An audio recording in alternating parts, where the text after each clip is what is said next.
Se você sofre com dores que não melhoram, já fez inúmeros exames e não conseguiu encontrar o problema, já tentou vários tratamentos e mesmo assim suas dores continuam, você precisa assistir esse vídeo para entender o que pode estar acontecendo com você e parar de escutar coisas como: isso é frescurite aguda, isso é coisa da sua cabeça, você está com preguiça, fica inventando doença para não trabalhar. Essa dificuldade de quem sofre com dores crônicas em encontrar solução para tratar começa pelo simples fato de não ter o diagnóstico correto.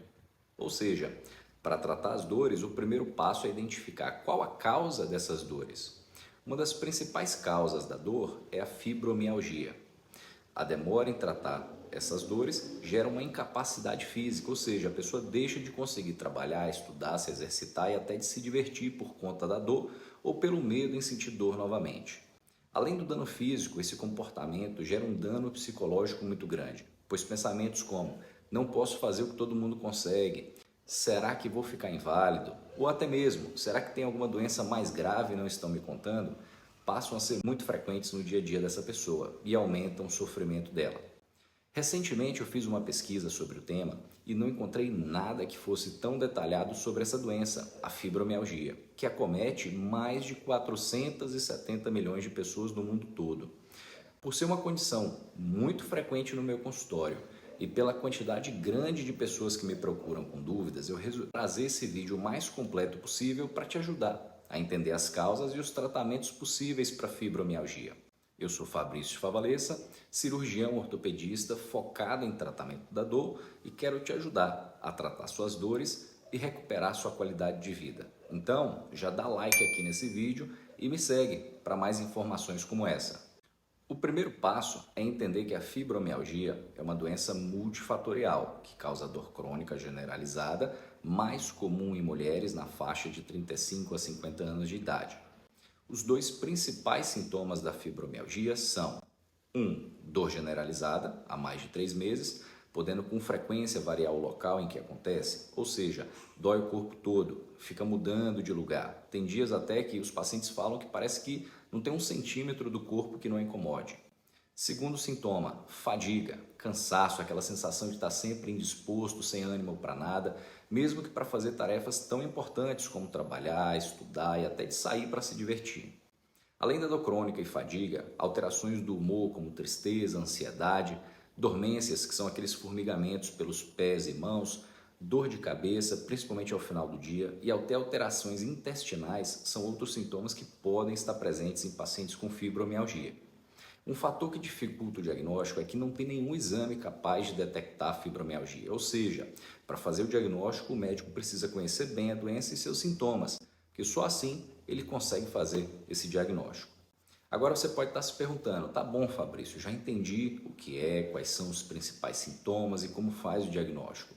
Mas afinal de contas, o que causa essa fibromialgia? A fibromialgia trata-se de um transtorno multifatorial, ou seja, tem mais de uma causa para ela.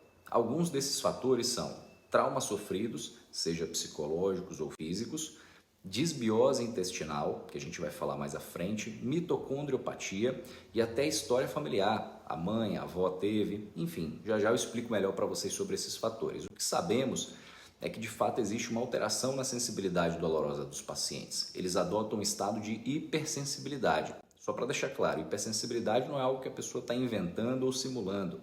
Essa alteração na sensibilidade ocorre porque lá no sistema nervoso central, mais especificamente no corno posterior da medula e no cérebro, acontece uma diminuição na tolerância a estímulos dolorosos. Assim, o corpo passa a entender que estímulos que antes não seriam suficientes para causar dor, como sendo dolorosos. E essa redução na tolerância não acontece somente com estímulos de dor. O calor, o frio, a luz e até sons podem causar incômodo.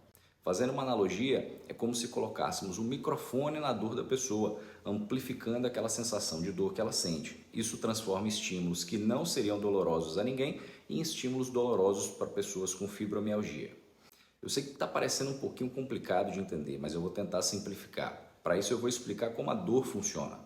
Existem alguns tipos de dor no nosso corpo. Só para fins didáticos eu vou dividir em duas: as dores boas e as dores ruins. As dores deveriam funcionar como um sistema de alarme que nos sinalizam quando tem alguma coisa de errado e param quando o problema é resolvido. Essas daí seriam as dores boas, teriam a função de nos proteger.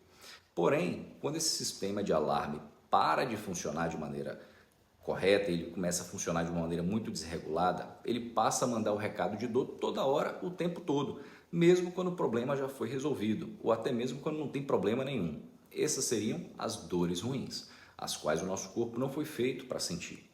As pessoas com fibromialgia possuem esse segundo tipo de dor, a dor ruim, que é o sistema de alarme desregulado, que fica toda hora ali mandando um recado de problema, mesmo quando não está tendo nenhum problema. Você lembra que agora há pouco eu mencionei sobre os fatores que levam a esse transtorno de fibromialgia? Só para relembrar, os traumas, a disbiose, a mitocondriopatia e a história familiar? Entenda como isso se encaixa no problema e preste atenção, porque entendendo isso vai te ajudar a entender o tratamento. Vou começar pela mitocondriopatia, que trata-se de uma alteração no funcionamento de uma organela das nossas células, a mitocôndria, que tem a função de produzir energia através de ATP, para quem não sabe, adenosina trifosfato. Havendo uma diminuição na produção de ATP, ocorre isquemia, que é a morte tecidual e, por consequência, a dor. O outro ponto é a disbiose, que trata-se de um desbalanço na flora bacteriana intestinal. Isso é ruim porque no nosso intestino é produzido boa parte de uma substância chamada de serotonina, que é responsável pela sensação de bem-estar. Com a ocorrência da disbiose, há uma diminuição na produção de serotonina. Consequentemente, há um desequilíbrio na relação dor-serotonina e a dor passa a ser mais prevalente do que a serotonina. Além disso, a diminuição da serotonina está relacionada com alguns distúrbios de humor, como depressão, ansiedade. A junção de pouca energia e baixa serotonina deixa uma pessoa mais cansada, menos disposta, mais fadigada. Associando aquela dor que ela sente, a pessoa vai ficar menos ativa, diminuindo o gasto energético e reduzindo o sono de qualidade, dormindo mal. Por consequência, o desajuste hormonal causado pelo sono de má qualidade vai causar um aumento nos picos de liberação de cortisol, que é o hormônio do estresse, que por sua vez vai interferir no aumento da intensidade e da frequência da dor. E o pior de tudo é que agora passa a ser um ciclo vicioso, um fator leva a outro.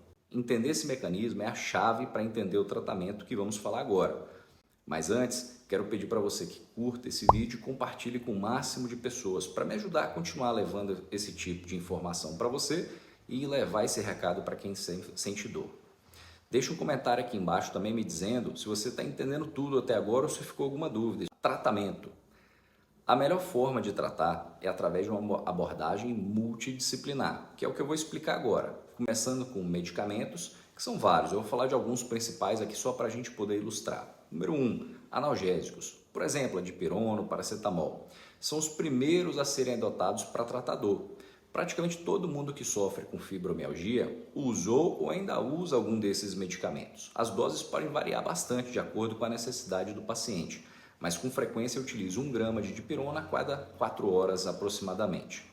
Segundo, relaxantes musculares. Existem vários aí no mercado e são boa alternativa para pacientes alérgicos a analgésico, por exemplo, que precisam utilizar esse medicamento para aliviar a dor por um prazo longo. Alguns dos que estão disponíveis no mercado contam com cafeína na sua formulação, principalmente para evitar o principal efeito colateral, que é a sonolência. 3. Anti-inflamatórios não hormonais. São medicamentos que vão reduzir o processo inflamatório no nosso corpo. São medicamentos, por exemplo, como o diclofenaco, cetoprofeno, nimesulida. São boas opções quando temos um fator inflamatório associado à dor. Mas assim, o cuidado é que ele não pode ser usado por muito tempo, tem que ser por no máximo 7 dias, devido ao risco de lesão gástrica. Tem alguns anti-inflamatórios que são seletivos dos inibidores da COX, que é um anti-inflamatório que tem um potencial de lesão gástrica menor, mas em compensação eles aumentam o risco cardiovascular. Quarto, corticoides são uma boa alternativa aos anti-inflamatórios não hormonais, principalmente para pacientes que são alérgicos e idosos, mas eles também têm que ser utilizados por períodos curtos, de preferência menor do que 14 dias, por conta dos efeitos colaterais. Quinto, opioides de baixa potência, que são o tramal, a codeína, por exemplo. Trata-se de excelentes analgésicos, reduzem as dores e são muito utilizados para pacientes que precisam tomar medicamentos por muito tempo, devido à boa aceitação. Eles podem ser utilizados com segurança em idosos, mas o grande problema é que podem causar uma dependência.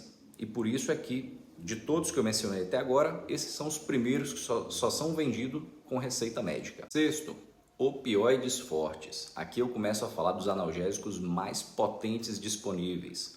Por exemplo, o mais conhecido é a morfina, a metadona, o fentanil.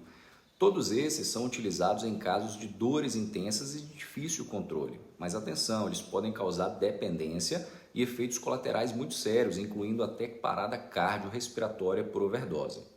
Eles são ótimos recursos, mas somente quando prescritos por um profissional experiente que vai te acompanhar. Sétimo, os antidepressivos. Isso mesmo, você não ouviu errado. Com frequência utilizamos os antidepressivos para tratar dor crônica.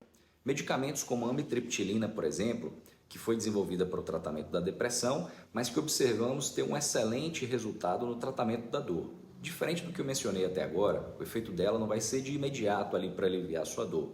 Essa melhora vai ocorrer após alguns dias de uso, mais ou menos uns 21 dias.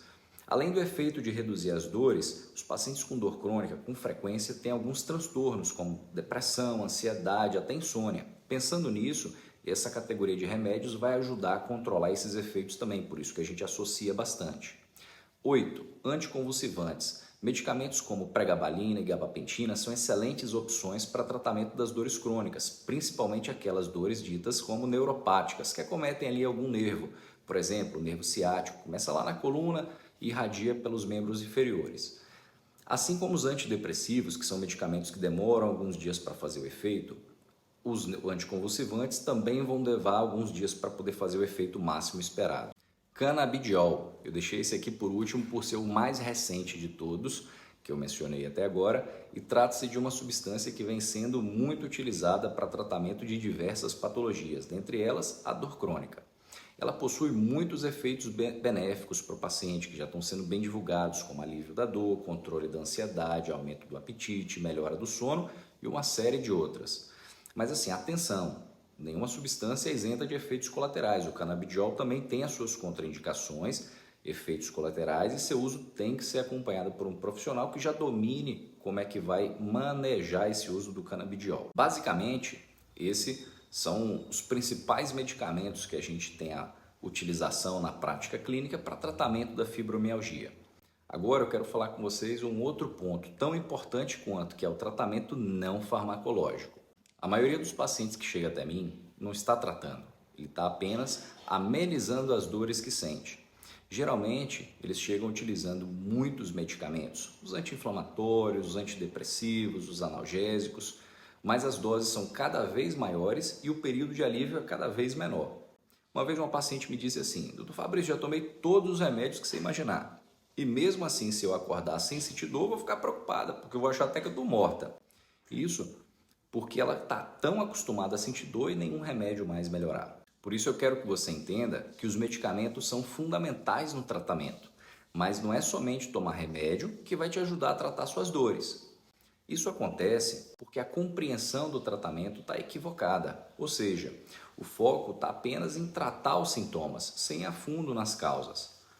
Pensando naquilo que eu já dei uma mencionada, que a base do problema está no déficit energético proveniente da disfunção mitocondrial e da disbiose intestinal, os ajustes alimentares através de uma dieta anti-inflamatória, de preferência ali que não contenha beta-lactoglobulina, caseína, glúten, milho, amendoim, alimentos transgênicos, açúcares refinados, excesso de carne vermelha, e que contenha mais alimentos orgânicos e são menos processados.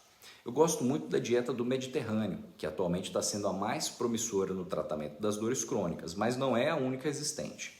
Além da dieta, precisamos suplementar algumas coisas como magnésio, se possível na forma de dimalato, a derribose, a L-carnitina, a coenzima Q10, o ácido alfa-lipólico. Eles são fatores necessários para o bom funcionamento da mitocôndria, lá no mecanismo do ciclo de Krebs. Ou seja, eu vou estar fornecendo boas condições para o correto funcionamento da mitocôndria. Pensando lá na disbiose, num primeiro momento, vale a pena também a gente suplementar algumas coisas, como por exemplo, triptofano ou a serotonina diretamente. Também suplementar o magnésio, novamente aqui presente, e algumas vitaminas do complexo B, principalmente 6 e 3. Em alguns casos, com essa suplementação, a gente consegue até retirar o medicamento antidepressivo, só com esses ajustes.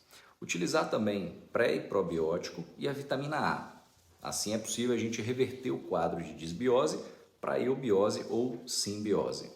Num segundo momento, após conseguirmos suprir os cofatores essenciais para o bom funcionamento da mitocôndria, podemos partir para o processo de biogênese mitocondrial, ou seja, aumentar a quantidade de mitocôndrias que possuímos. Relembrando, quanto menos mitocôndria, menos energia. Quanto menos energia, mais lesão tecidual. Quanto mais lesão tecidual, mais dor. Logo, se a gente aumenta a quantidade de mitocôndrias, a gente inverte esse ciclo. Olha essa comparação.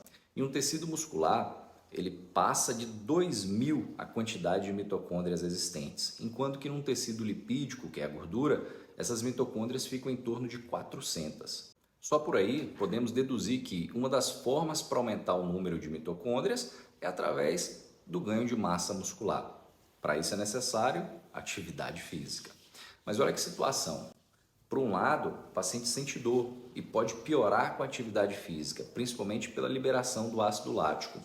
Por outro lado, ele precisa da atividade física para reduzir a dor no longo prazo. Então, uma estratégia que eu costumo utilizar para tentar lidar com essa situação é lidar com atividades muito curtas, 3, 5, 10 minutos. E aí devagarzinho a gente sobe. Tem que lembrar que o objetivo é chegar ali no mínimo a 20 minutos por dia. A gente pode utilizar também a derribose 30 minutinhos antes da atividade física. Ela vai funcionar como uma matéria-prima para a produção de energia e pode reduzir a produção de ácido lático, que é um dos causadores da dor. Além da atividade física, alguns estudos apontam que a redução calórica ali na faixa de 30% a 40% pode estimular a produção de AMPK, que por sua vez vai estimular as sirtuínas, que irão indiretamente estimular a produção de novas mitocôndrias intracelular. E por fim, existe disponível hoje um produto chamado de pirroloquinonona, PQQ, que tem a função de estimular a biogênese mitocondrial. Assim, regularizando a flora intestinal e aumentando a quantidade de atividade mitocondrial, a gente consegue quebrar o ciclo de dor causado pela fibromialgia. Obviamente, além disso, utilizo nos meus pacientes o acompanhamento multidisciplinar, um psicólogo, fisioterapeuta, alguém que vai dar um suporte para ele para saber lidar com essas alterações de humor, alguém que vai saber lidar, ensinar técnicas para ele vencer os gatilhos que acontecem. Eu gosto muito do tipo de meditação, principalmente mindfulness. O sono de qualidade também é um ponto-chave no tratamento, pois como eu já falei, ele ajuda a regular os picos hormonais de cortisol e ajuda também no reparo tecidual. Resumindo, exercício físico, boa alimentação, sono de qualidade e apoio psicológico são as bases não farmacológicas para o tratamento da fibromialgia. Quero frisar que tudo isso que eu falei não é prescrição de tratamento. Eu estou apenas explicando o que acontece e o que eu costumo fazer para tratar os meus pacientes. Porque a informação é o primeiro passo para tratar. Só para fins de entendimento, quando o paciente ele domina aquilo que está acontecendo com ele já tem uma redução de cerca de 30% da intensidade da sua dor quando está acontecendo crise. Faço questão de ressaltar também que o fato de uma pessoa ter o diagnóstico de fibromialgia não impede de ter outras patologias, como hérnia de disco, artrose, tendinite, esporão, uma série de outras. E por isso as queixas devem ser sempre tratadas com devida importância e quando identificado outras patologias, essas devem ser prontamente tratadas, como em qualquer outro paciente. Então agora eu espero que tenha ficado claro tudo sobre a fibromialgia e eu quero te pedir duas coisas. Primeiro, me segue porque eu estou sempre divulgando conhecimento e técnicas para tratar as dores. Segundo, compartilhe esse vídeo com todo mundo que você sabe que tem dor ou que tem fibromialgia. Assim você pode me ajudar a mudar a vida dela. E se ficou alguma dúvida, alguma sugestão, deixa aqui nos comentários que eu preparo um videozinho especial para responder todo mundo.